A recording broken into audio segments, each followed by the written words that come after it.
je propose la correction de cet exercice de géométrie dans l'espace. Essayez de répondre aux questions posées avant de suivre la correction.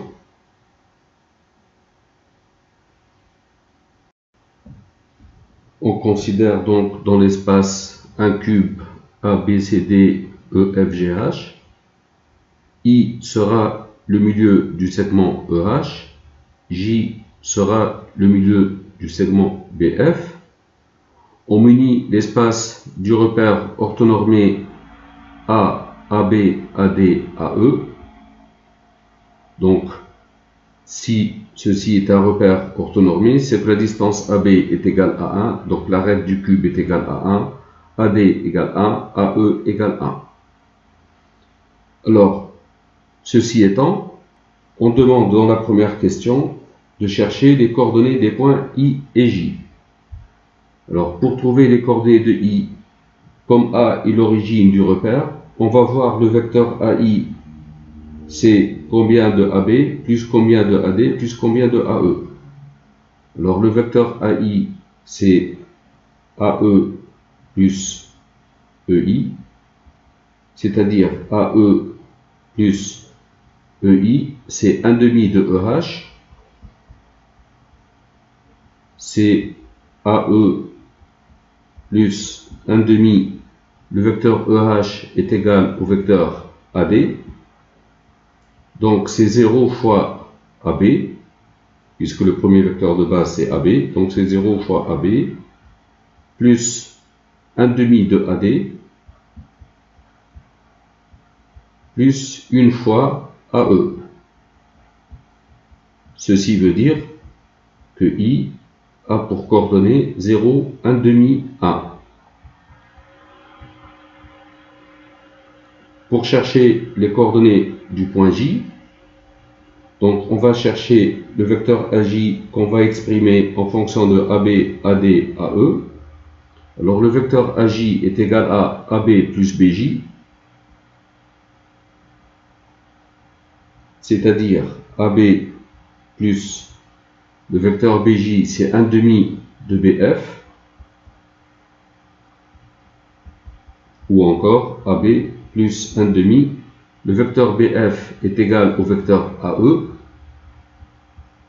donc c'est 1 fois AB, plus 0 fois AD, plus 1/2 de AE. Ceci veut dire que les coordonnées du point J sont 1, 0, 1/2. Je note ici les coordonnées de I, 0, 1/2, 1, et les coordonnées de J, 1, 0, 1/2.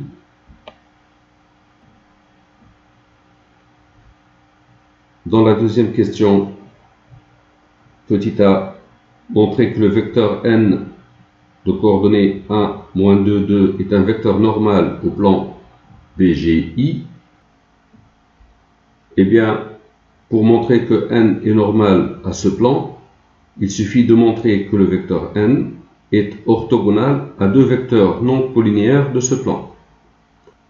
On va considérer dans ce plan les vecteurs IB et IG par exemple, sachant que le point B a pour coordonnées 1, 0, 0, le point G a pour coordonnées 1, 1, 1, puisque le vecteur AB c'est 1 fois AB plus 0 AD plus 0 AE, et le vecteur AG c'est AB plus AD plus AE, donc ses coordonnées c'est 1, 1, 1.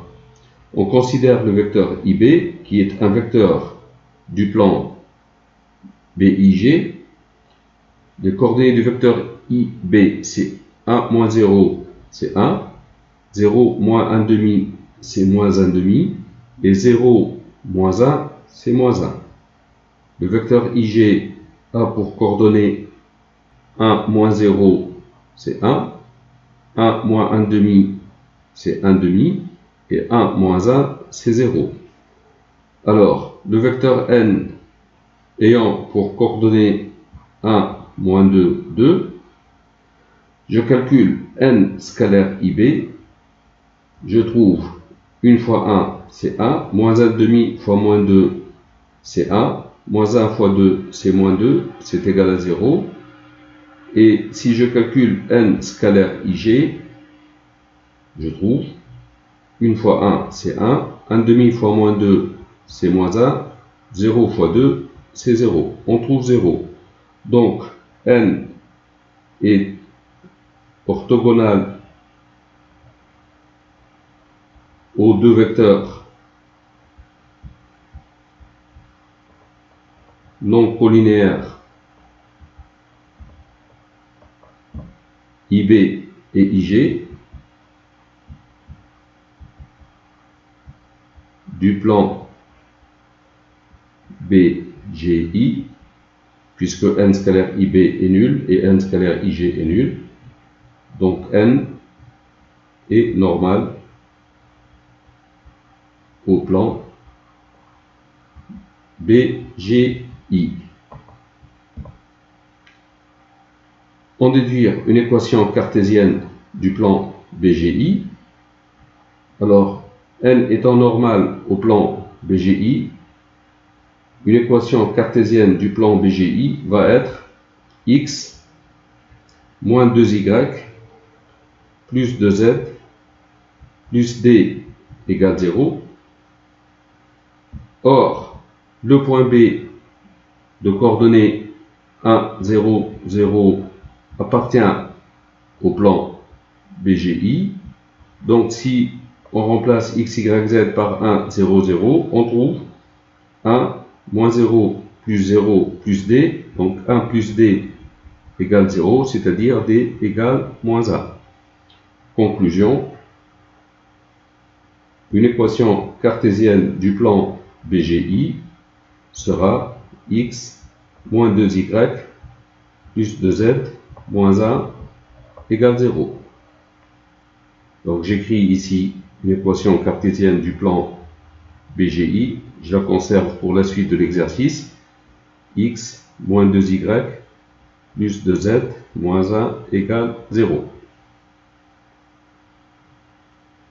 Dans la question C, d'abord les coordonnées de H seront 0, 1, 1, puisque le vecteur AH c'est 0 fois AB plus 1 fois AD plus 1 fois AE, donc 0 AB, 1 fois AD, 1 fois AE. On a les coordonnées de H, on a les coordonnées de J, donc pour trouver les coordonnées de K, on a le point H, on a le point J. L'abscisse, c'est la somme des abscisses divisée par 2. 0 plus 1 divisé par 2, c'est 1 demi. 1 plus 0 divisé par 2, c'est 1 demi. 1 plus 1 demi, c'est 3 demi. Divisé par 2, c'est 3 quarts. Voici le point K, milieu de HJ. Est-ce que K appartient à ce plan? On va vérifier les coordonnées de K dans cette équation. On a x, c'est 1 demi, moins 2y, moins 2 fois 1 demi, c'est moins 1, plus 2z, 2 fois 3 quarts, c'est 3 demi, moins 1, 1 demi plus 3 demi, c'est 4 demi, c'est-à-dire 2, moins 1, c'est 0. Donc, le point K appartient bien au plan BGI. Voilà. Je passe à la troisième question dont le but est de calculer l'aire du triangle BGI. Dans cette question, petit a, en utilisant par exemple le triangle FIG pour base. Le triangle FIG pour base. Démontrer que le volume du tétraèdre FBIG, donc FBIG, ce tétraèdre en bleu, son volume c'est 1/6. Bon, si je considère la face EFGH du cube, c'est un carré, donc EFGH, EFGH, I est le milieu de EH, Si je veux calculer l'aire de ce triangle IFG, ce triangle IFG, eh bien, si je considère le projeté orthogonal de I sur FG ici, si je l'appelle I', ça va être le milieu de FG. Et si je regarde ce segment I', sa longueur c'est 1. C'est le côté du carré, donc cette longueur est égale à 1. Et l'aire de cette surface, ça va être la moitié de l'aire du carré, puisque cette aire est égale à cette aire est égale à cette aire, l'aire du carré est égale à 1, l'aire du triangle c'est 1/2. Sinon, on calcule l'aire de ce triangle comme étant base fois hauteur divisé par 2, donc ici c'est un angle droit, base c'est 1 fois hauteur c'est 1 divisé par 2, ça fait 1/2. Donc on va dire soit I', le projeté orthogonal de I sur le côté FG, alors I' est le milieu du segment FG et l'aire du triangle IFG va être base FG multiplié par la hauteur I' divisé par 2, FG c'est 1, I', donc c'est le côté du carré, c'est 1 divisé par 2, c'est 1/2. Et ainsi, le volume V du tétraèdre va être base fois hauteur divisé par 3. L'aire de base, c'est l'aire du triangle IFG multiplié par la hauteur qui va être FB divisé par 3. FB est bien une hauteur parce que la droite FB étant orthogonale ou perpendiculaire au plan EFG, la droite FB va être orthogonale au plan IFG. Le volume du tétraèdre va être égal à 1/2 fois la distance FB qui est égale à 1 divisé par 3. 1/2 divisé par 3, c'est 1/6. La question B. Déterminer une représentation paramétrique de la droite delta passant par F et orthogonale au plan BGI. Voici la droite delta en vert. Elle passe par F et elle est orthogonale au plan BGI. Donc si je considère le plan BGI, on a le point F quelque part et je cherche la droite delta qui passe par F et orthogonale au plan BGI. Eh bien, la droite delta étant orthogonale au plan BGI, un vecteur directeur de delta sera collinéaire à un vecteur normal au plan BGI. Or, on sait que le vecteur n de coordonnées 1, -2, 2 est normal au plan BGI. 1, -2, 2. Donc, n va être directeur de delta. De plus, delta passe par F et F a pour coordonnées 1, 0, 1. Donc, une représentation paramétrique de la droite delta va être x, y, z égale. On note les coordonnées de f, 1, 0, 1, et le paramètre accompagne le vecteur directeur, donc plus alpha, moins 2 alpha, et 2 alpha, avec alpha réel quelconque. La droite delta coupe le plan BGI en F'. Elle coupe ce plan en F', qui va être donc le projeté orthogonal de F sur ce plan. La droite delta coupe le plan BGI en F'. Montrer que le point F' a ces coordonnées-là. Eh bien, dans la question, c'est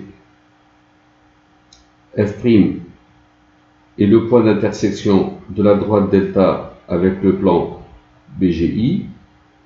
Si j'appelle x, y et z des coordonnées de F', on va avoir x moins 2y plus 2z moins 1 égale 0, puisque le point F' appartient à ce plan, et de plus, x s'écrit sous la forme 1 plus alpha, y moins 2 alpha et z égale 1 plus 2 alpha. Alors, x s'écrit sous la forme 1 plus alpha, y égale moins 2 alpha, z égale 1 plus 2 alpha, avec x moins 2y plus 2z moins 1 égale 0. Eh bien, comme x est égal à 1 plus alpha, on va avoir 1 plus alpha, moins 2y, donc ça fait plus 4 alpha, plus 2z, donc 2 fois 1 plus 2 alpha, ça fait plus 2 plus 4 alpha, moins 1 égale 0. On trouve alpha plus 4 alpha plus 4 alpha, 9 alpha. 1 moins 1, c'est 0. Donc 2 qui vient ici, 9 alpha égale moins 2. Alpha égale moins 2 neuvièmes. D'où le point F', c'est coordonné. Donc je remplace alpha par moins 2 neuvièmes. 1 moins 2 neuvièmes, c'est 9 neuvièmes. Moins 2 neuvièmes, on trouve 7 sur 9. Moins 2 alpha, donc ça fait 4 neuvièmes. Et 1 plus 2 alpha, 1 moins 4 neuvièmes, ça fait 9 neuvièmes. Moins 4 neuvièmes, ça fait 5 neuvièmes. C'est le résultat cherché. Dans la question D, on veut calculer la distance FF'. On a les coordonnées de F, on a les coordonnées de F'. Donc la distance FF', ça va être la racine carrée de 1 moins 7 neuvièmes qu'on élève au carré. 9 neuvièmes moins 7 neuvièmes, c'est 2 neuvièmes au carré, plus 0 moins 4 neuvièmes au carré, donc 4 neuvièmes au carré, plus 1 moins 5 neuvièmes, c'est-à-dire 4 neuvièmes au carré. 9 neuvièmes moins 5 neuvièmes, c'est 4 neuvièmes. On trouve la racine carrée sur 9 au carré. 2 au carré, c'est 4. 4 au carré, c'est 16. 4 au carré, c'est 16. On trouve 16 plus 16, 32 plus 4, 36. La racine carrée de 36, c'est 6. La racine carrée de 9 au carré, c'est 9. 6 neuvièmes égale 2 tiers. Conclusion, la distance FF' est égale à 2 tiers. Voilà. Pour finir, on veut calculer l'aire du triangle BGI. L'aire du triangle BGI ici, ou l'aire du triangle BGI sur cette figure. On revient à ce tétraèdre FBIG, donc que je représente ici, ce tétraèdre FBIG, ce tétraèdre. On sait que le volume V du tétraèdre, c'est base fois hauteur sur 3. Donc, le volume du tétraèdre, c'est 1/6. C'est base, c'est l'aire de ce triangle. Donc, l'aire du triangle BGI, multiplié par la hauteur, c'est FF', puisque la droite FF' est orthogonale au plan BIG, donc FF' devient une hauteur du tétraèdre, divisé par 3. C'est-à-dire 1/6 égale l'aire du triangle BGI, c'est l'aire cherchée, fois la distance FF' qu'on vient de trouver, c'est 2/3, divisé par 3. Ou encore, l'aire du triangle BGI, multiplié par 2, divisé par 3 fois 3, c'est 9. 1/6, c'est ce nombre. Donc, l'aire du triangle BGI est égale à 1/6 divisé par 2/9. Donc, fois 9/2. 9 divisé par 6, on simplifie par 3, on trouve 3 ici et 2 ici. Donc, ça fait 3, 2 fois 2, 4. Conclusion, l'aire du triangle BGI est égale à 3/4. L'exercice prend fin, mais je vais quand même ouvrir une parenthèse. On veut calculer l'aire du triangle BGI. Donc, on a un triangle quelconque, BGI. Alors, on sait que l'aire d'un triangle, si je l'appelle A, c'est base fois hauteur divisé par 2. La base ici, je vais prendre le côté BG. La hauteur, donc, je considère le projeté orthogonal de I que j'appelle H sur BG ici, donc fois IH divisé par 2. Si je considère ce triangle BIH, il est rectangle en H, puisque H est le projeté orthogonal de I sur BG, et je sais que le sinus de l'angle B dans ce triangle rectangle, c'est le côté opposé sur l'hypoténuse, c'est IH divisé par l'hypoténuse, c'est IB, donc la distance IH est égale à IB sinus B. IB fois sinus de l'angle B. Et on obtient l'aire du triangle, c'est 1/2 de BG multiplié par, au lieu d'écrire IH, on va écrire IB fois sinus de l'angle B. Ou encore 1/2 de BG fois BI fois sinus de l'angle B. On va calculer la distance BG, la distance BI. Alors le vecteur BG, c'est coordonné, on a le point B, on a G. 1 moins 1, c'est 0. 1 moins 0, c'est 1. 1 moins 0, c'est 1. Le vecteur BI, c'est coordonné, on a le point B, on a le point I. 0 moins 1, c'est moins 1. 1/2 moins 0, c'est 1/2. 1 moins 0, c'est 1. Donc, la distance BG, c'est la norme du vecteur BG, c'est la racine carrée de 0 au carré plus 1 au carré plus 1 au carré. C'est racine de 2. La distance BI, c'est la norme du vecteur BI, donc c'est la racine carrée de moins 1 au carré, c'est 1. 1/2 au carré, c'est 1/4, plus 1 au carré, c'est 1. 1 plus 1, c'est 2. 2, c'est 8/4, plus 1/4, c'est 9/4. Racine de 9/4, c'est 3/2. Et donc, on trouve l'aire est égale à 1/2 multiplié par la distance BG, c'est racine de 2, multiplié par la distance BI, c'est 3/2, fois le sinus de l'angle B. Seulement, on ne connaît pas l'angle B. Pour cela, on va utiliser le produit scalaire. Si je calcule BG scalaire BI, je trouve la norme du vecteur BG, c'est-à-dire la distance BG, fois la norme du vecteur BI, fois la distance BI, fois le cosinus de l'angle B. BG scalaire BI, c'est BG fois BI fois le cosinus de cet angle.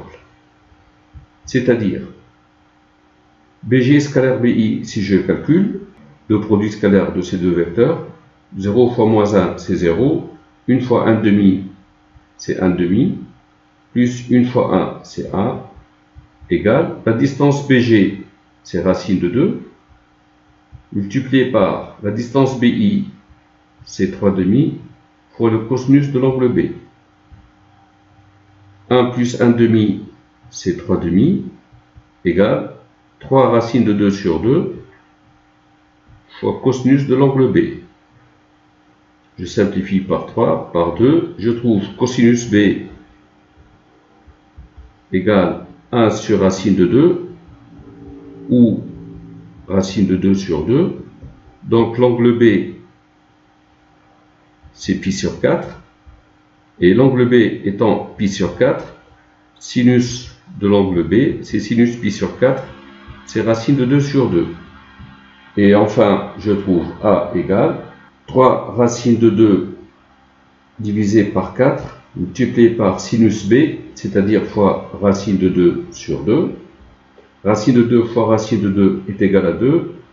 Divisé par 2, on simplifie, on trouve 3 quarts. L'aire du triangle, c'est 3 quarts. C'est le résultat trouvé ici. Voilà, c'est la fin de cette vidéo. Merci d'avoir suivi.